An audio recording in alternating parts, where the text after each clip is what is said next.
71 seconds, that's all it took. The fastest goal of the entire 2026 World Cup, Ismail Saibari against Scotland, and days earlier, they held Brazil, five-time world champions, to a draw. The world called it a shock, a surprise, a miracle. It was none of those things. This wasn't luck. This wasn't a fairy tale. This was a plan that started more than 15 years ago.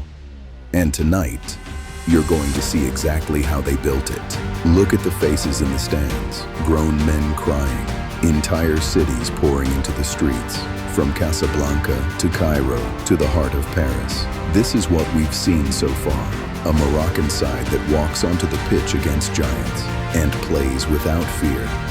They drew with Brazil. They beat Scotland. They scored before most fans had even found their seats. And the whole world leaned in. An Arab nation, an African nation, refusing to be the underdog everyone expected. But here's the thing about moments like this. They look spontaneous. They feel like magic. They are neither. To understand what you're watching now, you have to go back, years back, to a decision almost nobody noticed. For decades, Morocco had everything but a system, passion, endless, talent, everywhere, in the streets, on the rooftops, in the dust. But talent alone wins nothing. Morocco reached World Cups, then went home early, again and again. Brilliant players scattered to the wind. No pipeline, no plan, no machine to turn raw talent into a team. And then someone asked a different question. What if you stopped waiting for the next great player to appear? What if you could build him? Not hope for talent. Manufacture it, deliberately, at scale. It sounds simple. It changed everything. Because that one idea would become a building, a real place, with a name. The Mohammed VI Football Academy opened in 2009, just outside Saleh. From the outside, it looks like a campus. Look closer, it's a factory for excellence. World-class pitches, elite coaching, sports science that rivals Europe's biggest clubs. But here's what made it different. The boys don't just train, they study. Real education alongside the football.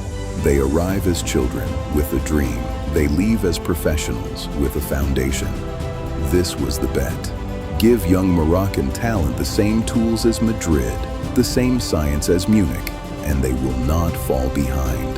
They will catch up, then overtake. Players shaped inside this academy now wear the national shirt. The foundation was poured. But a foundation is only half a structure. The other half came from somewhere unexpected. Here's the move almost no one saw coming. Across Europe, a whole generation of brilliant players was growing up. Born in Paris, raised in Amsterdam, trained in Madrid's best academies. Moroccan blood, European schooling, players who could have chosen France, or Spain, or the Netherlands. So, Morocco went and got them, not by accident, by design, scouts, phone calls, a federation with a single offer. Come home and build something historic. Achraf Hakimi, shaped by Real Madrid, starring for PSG, chose the Moroccan badge. Suddenly, the squad had two engines, homegrown academy talent and world-class European training, fused into one team, one identity, one flag, a masterstroke, and only possible because of what they had already built underneath it. Most countries build a team for one tournament, one golden generation, then it fades. Morocco did something much harder. They built a system, a pipeline producing talent at home, a network pulling talent from abroad, coaching with a clear identity, organized, fearless, united. Under coach Walid Regragui, a belief took hold. Morocco doesn't show up to compete. It shows up to win. This wasn't designed for a single summer. It was designed to last. Continuity over chaos, planning over luck. A national project, not a lucky streak. And when you build something that deep, that deliberate, eventually the world finds out. There comes a single moment when every year of quiet work becomes impossible to ignore. That moment had a date. December 2022, Qatar.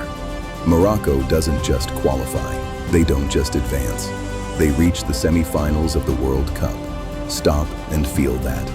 The first African nation ever, the first Arab nation ever, to stand among the last 4 teams on the entire planet. On the way, they knocked out Spain, then Portugal. Football royalty, sent home by a nation the brackets had ignored. And behind them, not just a country, a continent. Over 1 billion people who finally saw themselves in the final rounds of the world's biggest stage. A generation of children watched and thought, that could be me. The plan wasn't a theory anymore. It was history, and it proved something far bigger than football. It proved the empire was never really about football. Look at where the money went. Hundreds of millions poured into academies, stadiums, training centers. A national commitment backed from the very top. But why invest like this in a game? Because it was never just a game. A winning team puts Morocco on every screen on Earth. It fills hotels. It sells flights. It rebrands an entire nation, from a dot on the map to a name the world respects. Football became soft power, tourism, investment, identity. A flag planted in the global imagination. Critics call it expensive. The strategists call it the cheapest advertising a country could ever buy. The team was the product. The empire was the whole country. And they were just getting started. 2030. The World Cup comes to Morocco, co-hosting football's greatest tournament, alongside Spain and Portugal. Let that sink in. A country that once exited early and quietly, now ranked among the top 10 teams in the world, now holding the keys to the whole event. New stadiums rising, airports expanding, highways, hotels, entire cities reshaped around a single vision. Morocco won't just play in the World Cup. Morocco will be the stage. This was never about one match, never about one Meiri's run. It was about building something permanent, a place at the center of world football for a generation, brick by brick, year by year, exactly as planned. So the next time someone calls it luck, you will know better. Morocco didn't get lucky. They built this, brick by brick, year by year, while the world wasn't even watching. That is what a real empire looks like. Not the one you inherit, but the one you design. This is Behind the Empire, where we show you the strategy behind the success. Subscribe, hit the bell, and share this with someone who still thinks it was just luck.